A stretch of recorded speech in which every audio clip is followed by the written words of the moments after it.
एष उ एव वामनी, एष ही सर्वाणि वामानि नयति, क्योंकि ये ही सारी सौंदर्यों को आगे ले जाता है। सर्वाणि वामानि नयति या एवं वेद, और जो इस रहस्य को जान जाता है वो कौन से साधना में जुट जाता है? आत्मा की साधना में, आत्म साधना में जुट जाता है। जिसको सब प्रकार का अपने जीवन में सौंदर्य चाहिए, भाव का, विचार का, व्यवहार का, धन ऐश्वर्य का, सुयश का, कीर्ति का, जितने भी उसको सौंदर्य चाहिए अपने जीवन में, वो सारों का सौंदर्यों को आगे बढ़ाने वाला है आत्मा का उत्कर्ष। इसलिए वो आत्मा के उत्कर्ष में लग जाता है। तो जिन ऋषि मुनियों ने अपनी आत्मा का उत्कर्ष किया, उनके पास सारे ऐश्वर्य आ गए। वो देखने में भले ही गोरे नहीं थे, देखने में भले ही वो लंबे तगड़े नहीं थे, वो देखने में भले ही फिजिकल दृष्टि से उतने सुंदर नहीं थे, लेकिन जिन्होंने आत्मा के सौंदर्य को बढ़ाया तो सारी सृष्टि के सौंदर्य फिर उनकी तरफ आने लगते हैं। वो उन सब के नेता बन जाते हैं, उनको आगे ले जाने वाले बन जाते हैं। तो इस रहस्य को जो जानता है वो व्यक्ति भी क्या बन जाता है? वामनी, क्योंकि वो वैसा ही आचरण करेगा। फिर आगे बताया, एष उ भामनी, ये आत्मा ही, ये पिंड में आत्मा और ब्रह्मांड में ब्रह्म या परमात्मा ही भामनी, भा कहते हैं आभा को, कांति, और भाम ये द्वितीय होगी, उस आभा को आगे ले जाने वाला। तो सब प्रकार की आभा को, लावण्य को, कोमलता को आगे ले जाने वाला कौन है? बढ़ाने वाला कौन है? आत्मा। तो बाकी के जो आभाओं को, जो मतलब आर्टिफिशियल जो आभाएं हैं, वो आगे नहीं जाती हैं ज्यादा। आभा लंबी कौन सी आगे जाती है? जो आत्मजनित होती है, आत्म साधना से। तो इसलिए जो एक योगियों की जो आभा होती है, तो जैसे जैसे वो योग मार्ग में आगे बढ़ते जाते हैं, जब आप उनके युवावस्था के या बचपन के चित्र देखेंगे तो वो सामान्य लोगों जैसी ही आभा थी उनके चेहरे पर, शरीर पर। लेकिन जैसे जैसे वो योग में आगे बढ़ते गए और फिर लास्ट में जो उनका अंतिम समय के जो फोटो होते हैं, तो वो उन पता लगता है कि उनके जीवन में आभा बढ़ती चली गई। एक तो सामान्य व्यक्ति है, उसके जीवन की आभा घटती जाती है। उनके फोटो आप युवावस्था के देखो, फिर उनकी शादी के देखो, फिर उनके 50-60 साल के देखो, तो शादी से ये आभा कम हो गई अभी 50-60 वर्ष में। और फिर 70-80 साल का देखोगे तो पूरा चेहरा झुर्रियों से भरा हुआ, और एकदम पता ही नहीं चलेगा कि ये वही व्यक्ति है।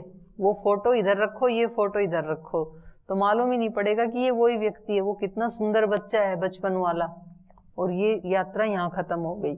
तो वो क्या भामनी नहीं बन पाता है, क्योंकि उसने आत्मा के रहस्य को, अध्यात्म विद्या के रहस्य को नहीं जाना।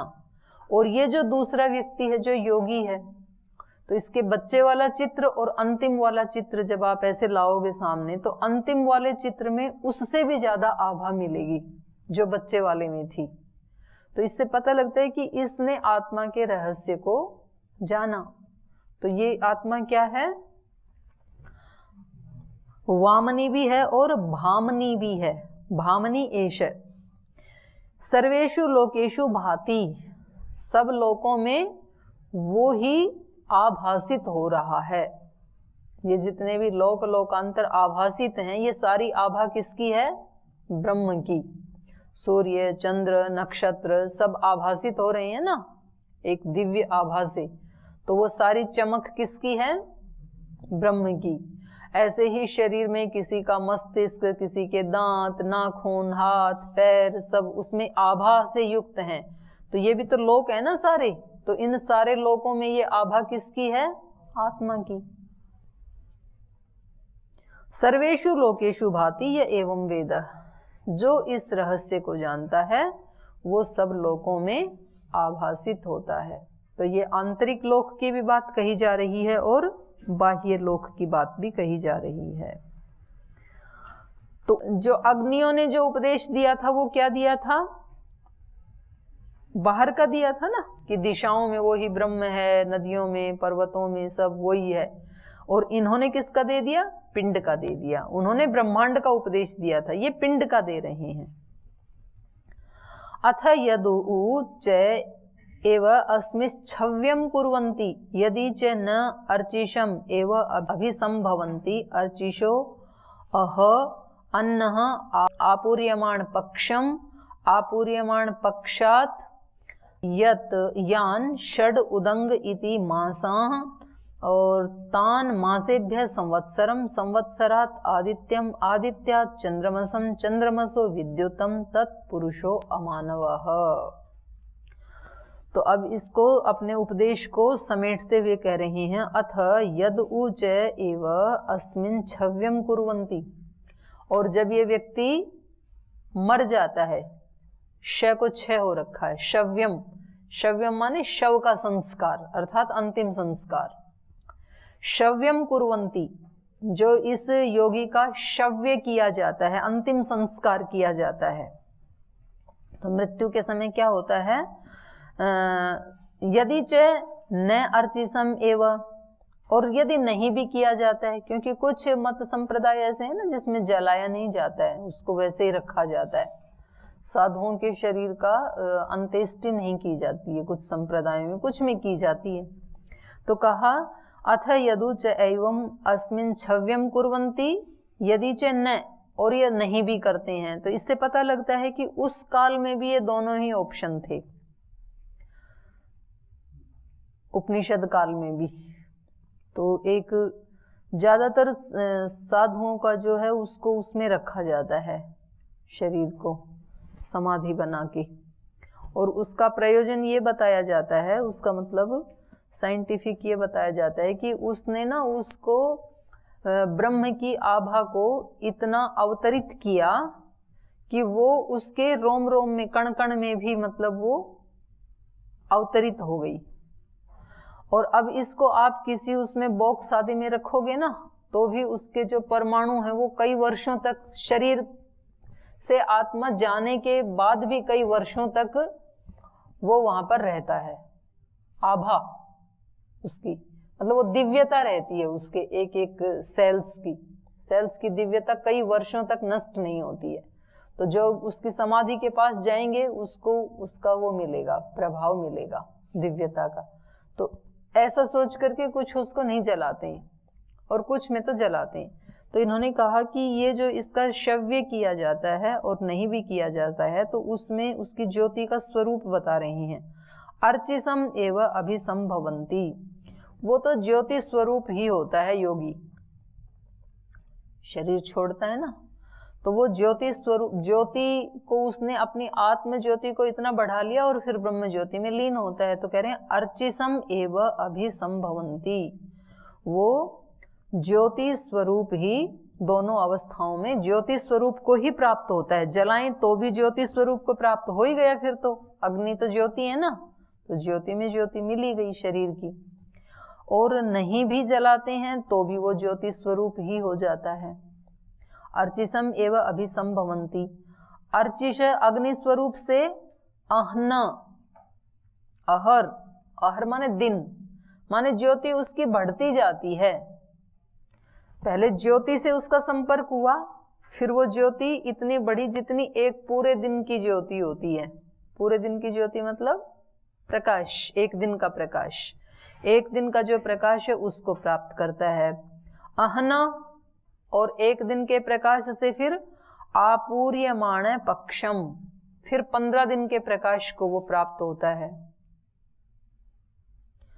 और आपूर्यमाण पक्षात, 15 दिन के एक शुक्ल पक्ष, 15 दिन मतलब प्रकाश वाला तो शुक्ल पक्ष होता है, तो शुक्ल पक्ष के प्रकाश से फिर ञन षड मासान उदंगेति, तो फिर जो 6 प्रकाश वाले मास हैं, प्रकाश वाले मास कौन से हैं? उत्तरायण वाले। तो फिर वो उत्तरायण मास की ज्योति को प्राप्त करता है। और तान मासेभ्य, उन 6 उत्तरायण मास से संवत्सरम, पूरे संवत्सर की ज्योति को प्राप्त करता है, उतने प्रकाश को प्राप्त करता है। संवत्सरात आदित्यम, और पूरे संवत्सर के प्रकाश से भी फिर आदित्य के प्रकाश को प्राप्त हो जाता है। आदित्य चंद्रमसम, और आदित्य के प्रकाश से फिर चंद्रमस के प्रकाश को प्राप्त हो जाता है। चंद्रमसो विद्युतम, और चंद्रमा से भी फिर विद्युत के प्रकाश को प्राप्त हो जाता है।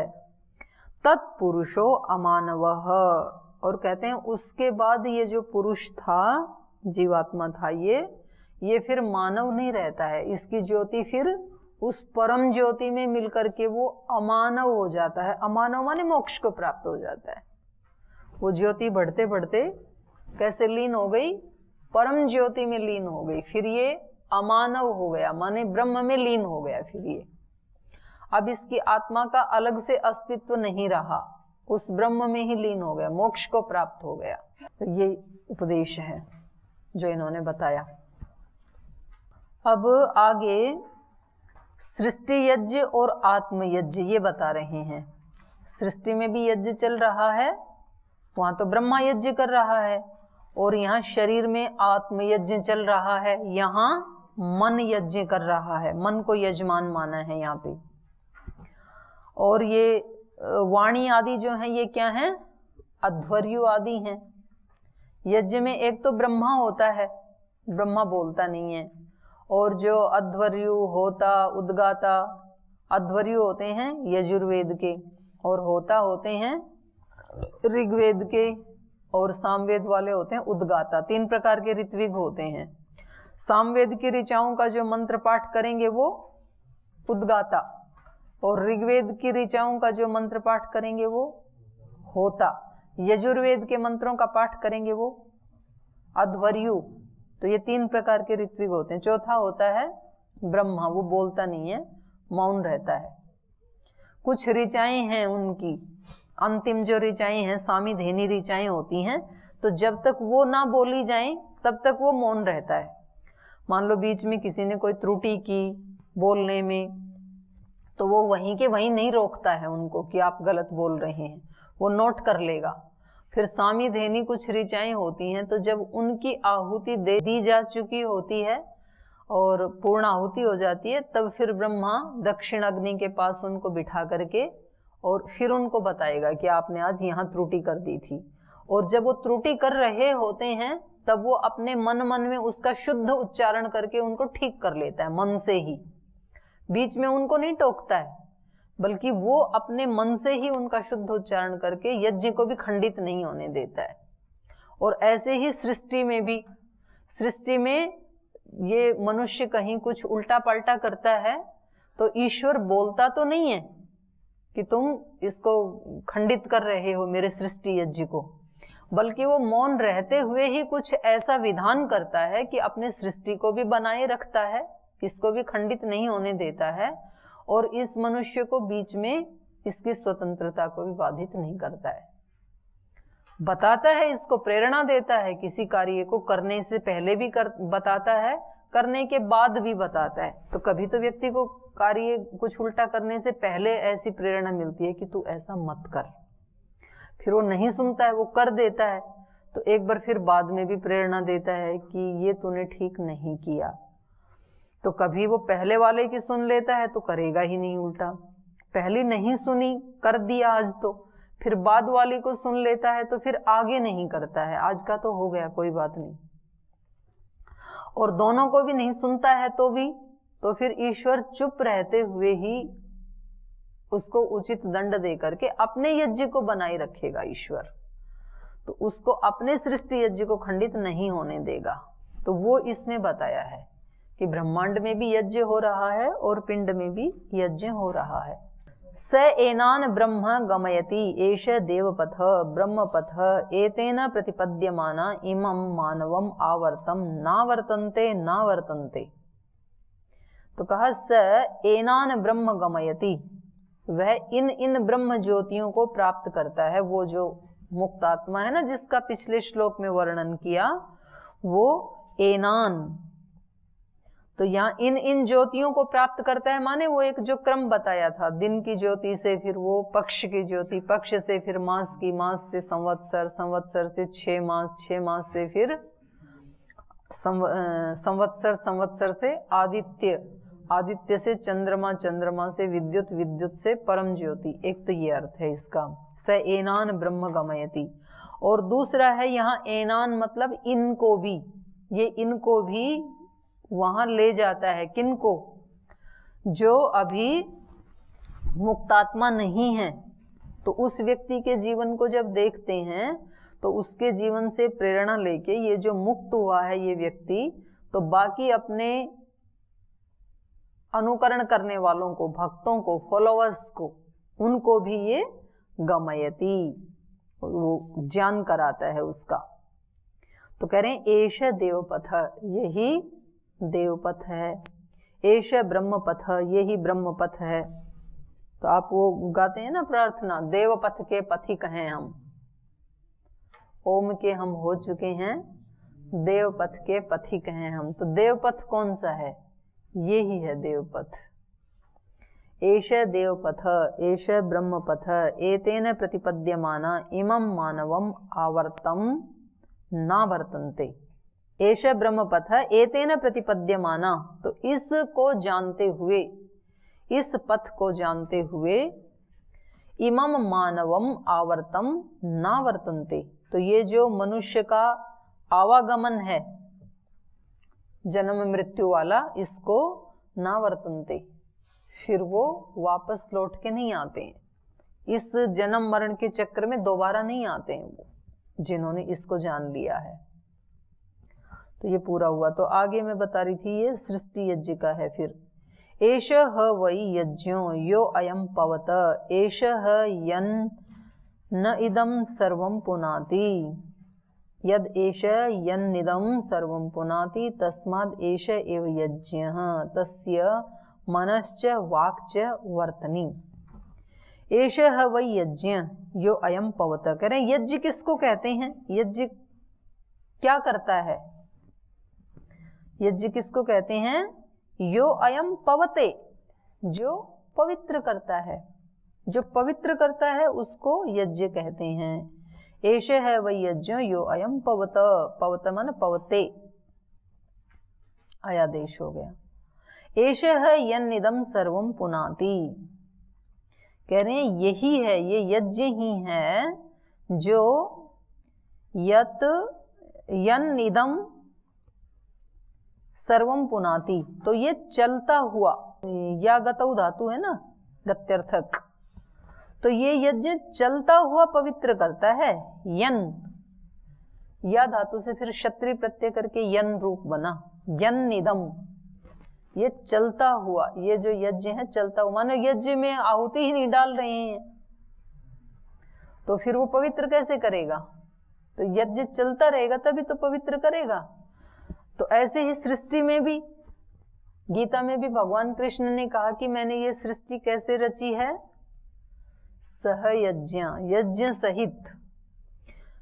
पानी बहता रहेगा तभी तो पवित्र रहेगा, उसमें गति रहेगी तो रुक जाएगा तो सड़ जाएगा, अपवित्र हो जाएगा। वायु बहते हुए ही तो पवित्र रहता है। वायु को घोट दिया कि कमरे सारे शीशे आदि बंद कर दिए चारों तरफ से, तो फिर वो कमरे की वायु कैसी हो जाएगी? विषैली हो जाएगी, फिर तो मारने वाली हो जाएगी, वो तो बहती हुई पवित्र होती है। तो ये सारी सृष्टि में यज्ञ कैसा पवित्र करने वाला है? चलते हुए, गति वाला, यन्निदम। और यहाँ पिंड में भी यज्ञ हो रहा है, आत्म यज्ञ, तो चलता रहे, आगे बढ़ता रहे तो ही वो पवित्र करता है। और दूसरी वस्तुओं को भी पवित्र करने के लिए, जैसे कोई वस्तु सड़ गई है तो उसको क्या करते हैं फिर? या तो हवा में डालते हैं, हवा उसको पवित्र करती है, इसमें से वायु निकल जाएगी। किसी कपड़े में जैसे गंध हो गई, उसको अंदर रखा था, तो फिर क्या करते हैं? उसको सुखाते हैं वायु में, कि बहता हुआ वायु, क्योंकि वो खुद पवित्र है तो इसको भी पवित्र कर जाएगा। या फिर पवित्र करने के लिए क्या करते हैं? जल का सहारा लेते हैं। कोई चीज गंदी हो गई, बर्तन आदि, तो उसको किससे धोएंगे? फिर जल से धोएंगे उसको, जल में। या फिर उसको कौन शुद्ध करता है? आदित्य शुद्ध करता है। इसको धूप में सुखा दो, उसमें कुछ फंगस आदि आ गई तो, क्योंकि आदित्य भी पवित्र कर रहा है। तो ये सारी सृष्टि में ये जो यज्ञ चल रहा है, आदित्य के माध्यम से, अग्नि के माध्यम से, वायु के माध्यम से, तो ये सारा यज्ञ है। और ऐसे ही यहाँ पिंड में तो पहले यज्ञ की परिभाषा बता रहे हैं कि यज्ञ उसको कहते हैं जो पवित्र करता है। और ये पवित्र कब करता है? एष है यन्निदं सर्वम पुनाति, चलता हुआ सब कुछ को पवित्र करता है। रुक जाए तो पवित्र नहीं कर पाएगा। तो गति में ही पवित्रता की शक्ति है, कहने का भाव ये है। अगर गति नहीं है तो फिर पवित्रता रुक जाएगी, अवरुद्ध हो जाएगी। तो इस मनुष्य को क्या रहना चाहिए? गतिमान। यज्ञ इसका कैसा रहना चाहिए? गतिमान। पिंड में भी शुद्धि का जो प्रक्रिया है वो गतिमान रहनी चाहिए। थोड़ा सा करके रोक दिया तो फिर वो पूरा पवित्र नहीं कर पाएगा हमारे जीवन को। यदेश यन्निदं सर्वम पुनाति, तो कह रहे हैं जैसे ये बाहर का यज्ञ जो है ये चलता हुआ ही पवित्र करता है, वैसे ही ये अंदर का यज्ञ भी यद एष यन इदम सर्वम पुनाति। माने यज्ञ से दो प्रकार की शुद्धि होती है ना, एक तो अंदर की, एक तो बाहर की। तो कह रहे हैं उसी प्रकार से यन्निदम, ये चलता हुआ ही सर्वम पुनाति, सबको पवित्र करता है। एष एव यज्ञ, इसी को यज्ञ कहा है। तस्य मनश्च वाक्च वर्तनी, तो ये जो पिंड में आत्मयज्ञ चल रहा है इसके दो मार्ग हैं, एक मन और एक वाणी। वर्तनी माने पथ, रास्ते। तो इसके दो पथ हैं, दो मार्ग हैं इस यज्ञ के। तो जैसे यज्ञ के दो मार्ग होते हैं तो वैसे ही गति के द्वारा शुद्धि के भी दो मार्ग हैं, वाणी और मन। तयो अन्यतराम मनसा संस्करोति ब्रह्मा, वाचा होता अध्वर्यु उद्घाता, अन्यतराम स यत्र उपाकृते प्रातः अनुवाके पुरा परिधानीय ब्रह्म व्यवदति। तयो अन्यतराम मनसा संस्करोति ब्रह्मा, तो कह रहे हैं उन दोनों ही मार्गों में अन्यतराम किसी को भी मनसा संस्करोति ब्रह्मा, ब्रह्मा जो है वो मन के द्वारा, चिंतन के द्वारा उसमें संस्करोति, शुद्धि करता है। अगर कोई त्रुटि भी हो जाए इस यज्ञ में तो उसमें जो ब्रह्मा है, जो मौन बैठा है, वो उसमें शुद्धि करता है। जैसे यहाँ शरीर में मन से या वाणी से कोई त्रुटि हो जाए तो उसको कौन ठीक करेगा? फिर आत्मा ठीक करता है, ब्रह्मा ठीक करता है, जो चुप बैठा है, मौन बैठा है। या फिर इसमें मन को ब्रह्म मानेंगे तो मन जो चुप बैठा है तो इसमें त्रुटि कौन करेगा? वाणी और दूसरी इंद्रियां, तो फिर मन ठीक करता है। या मन और वाणी को अध्वर्यु के रूप में लेंगे तो इनको ठीक कौन करता है? आत्मा। आत्मा बताएगा ना ऐसे मत बोलो, ऐसे मत सोचो। और ऐसे ही ब्रह्मांड में जब कोई त्रुटि होती है तो उसको कौन ठीक करता है? परमात्मा, वो ब्रह्म करता है। तयो अन्यतराम मनसा संस्करोति, कैसे ठीक करता है? मनसा, मन के द्वारा, बोलता नहीं है, प्रेरणा के द्वारा। मनसा संस्करोति, मन के द्वारा शुद्ध करता है ब्रह्मा इस यज्ञ को, चाहे बाहर वाला यज्ञ है चाहे अंदर वाला यज्ञ है। तो वाणी के द्वारा यज्ञ को कौन शुद्ध करता है? होता, अध्वर्यु, उद्गाता। दो ही तो प्रकार के ऋत्विक है ना यज्ञ में, एक तो बोलने वाले, एक न बोलने वाला ब्रह्मा, और बोलने वाले 3 प्रकार के ऋत्विक। तो वो तो वाणी के द्वारा शुद्ध करते हैं। यज्ञ के 2 मार्ग बताए ना, वाणी और मन। तो वाणी के द्वारा कौन करते हैं? अध्वर्यु, उद्गाता, होता, ये तीनों वाणी के द्वारा शुद्ध करते हैं, मंत्र पाठ करते हैं। और मन के द्वारा यज्ञ को कौन शुद्ध करता है? ब्रह्मा। तो इन दोनों ही मार्गों से फिर यज्ञ पूरा होता है, पूर्णाहुति को प्राप्त होता है। वाचा होता अध्वर्यु उद्गाता, वाणी के द्वारा पवित्र करते हैं, होता, अध्वर्यु और उद्गाता। अन्यतराम स यत्र उपाकृते प्रातः अनुवाके पुरा परिधानीयाया ब्रह्मा व्यववदति। तो कह रहे हैं उन दोनों में जो ये लगे हैं अपने अपने कार्य में, ब्रह्मा मौन होके बैठा है, अध्वर्यु अपने मंत्र पाठ कर रहे हैं जब जब जिसकी आहुति है। इन दोनों में जहां पर यत्र उपाकृते प्रातः अनुवाके, उपाकृत करके, उपाकृत माने प्रारंभ करके, प्रातः अनुवाक को जैसे प्रारंभ किया यज्ञ का प्रातः अनुवाक, और उसमें जो प्रारंभ की ऋचाएं हैं वहां से लेकर के यत्र उपाकृते प्रातः अनुवाके पुरा पुरा परिधानीयाया, परिधानी ऋचाओं से पहले ही, परिधानी ऋचाएं हैं जो अंत में बोली जाएंगी, जो यज्ञ समाप्ति की सूचक हैं। प्रातः अनुवाक में 3 अनुवाक बताए ना पहले भी, प्रातः अनुवाक, माध्याह्न दिन अनुवाक, सायं अनुवाक संध्याकालीन। तो पहले वाला यज्ञ कब पूरा होगा, तो कहा कि जब यज्ञ का प्रारंभ हुआ तब से लेकर, और परिधानी जो ऋचाएं हैं उनसे पहले, पूरा उनसे पहले ब्रह्मा व्यववदति, यदि उनसे पहले ही वो बोल जाए, माने अपना मौन तोड़ दे, तो फिर क्या होगा, यज्ञ खंडित हो जाएगा, क्योंकि ब्रह्मा को बोलने का अधिकार नहीं था। तो ये यज्ञ खंडित हो जाएगा, बीच में बोल गया तो ब्रह्मा, तो वो चुप रहता है, बाद में बोलता है। अन्यतराम एव वर्तनी संस्करोति हीयते अन्यतरा यथा एक पाद व्रजन रथो, वेकेन है एकेन है, एकेन होना चाहिए ना, हाँ वा एकेन, वैकेन चक्रेण वर्तमानो ऋष्यति इति एवं अस्य यज्ञो ऋष्यति, यज्ञं ऋष्यन्तं यजमानो अनुऋष्यति स इष्ट्वा पापियान् भवति। अन्यतराम एव वर्तनीम संस्करोति, क्योंकि इसको ब्रह्मा को जो है ना, ये बोल करके यज्ञ को शुद्ध नहीं करता, बल्कि मौन रह के ही शुद्ध करता है, ऐसा ही स्वरूप है इसका, तो इसको बोलने की अनुमति नहीं है।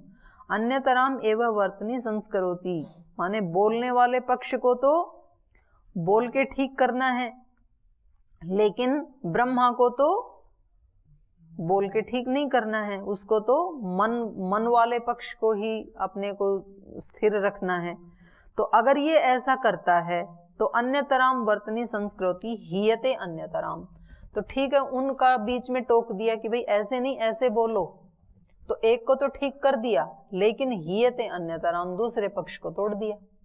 दूसरा पक्ष कौन सा तोड़ा, मौन रहना था ना, तो आधा यज्ञ तो ठीक हो गया, लेकिन आधा तो खंडित कर दिया ना, बोल दिया। तो कह रहे हैं यथा एक पाद व्रजन, जैसे एक पैर से चलता हुआ, 2 पैरों से यज्ञ चल रहा था, ब्रह्मा एक पैर और सारे ऋत्विक एक पैर, तो उनमें से एक को ठीक करवाया तो एक पैर तो ठीक रहा, लेकिन दूसरा वाला तो टूट गया ना।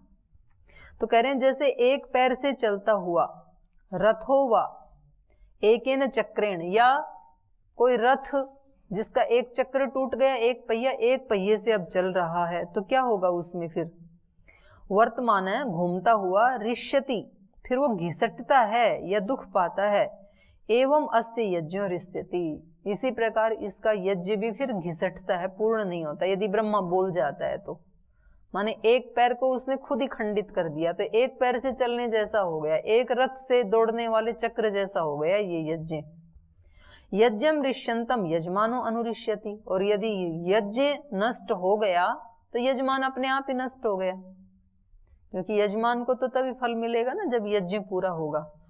तो यज्ञम ऋष्यंतम यजमानो अनुऋष्यति स इष्ट्वा पापियान भवति, इसलिए वो यजन करके भी पापियान भवति, पाप का भागी बनता है। यदि यज्ञ पूरा नहीं हुआ तो 2 धारी तलवार है ये कर्मकांड, पूरा हुआ तो पूरा फल मिलेगा, खंडित हो गया तो यजमान भी खंडित होगा, फिर केवल यज्ञ खंडित नहीं होगा। तो ये ब्रह्मांड और पिंड में यज्ञ का, सृष्टि यज्ञ और आत्म यज्ञ का सुंदर वर्णन चल रहा है, और इसको कल आगे पढ़ेंगे। यही पाठ को विराम देते हैं आज।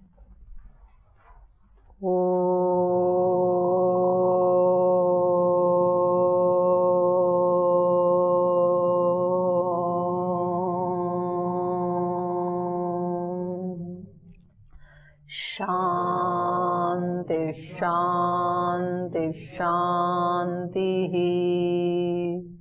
श्री गुरुभ्यो नमः। नमः।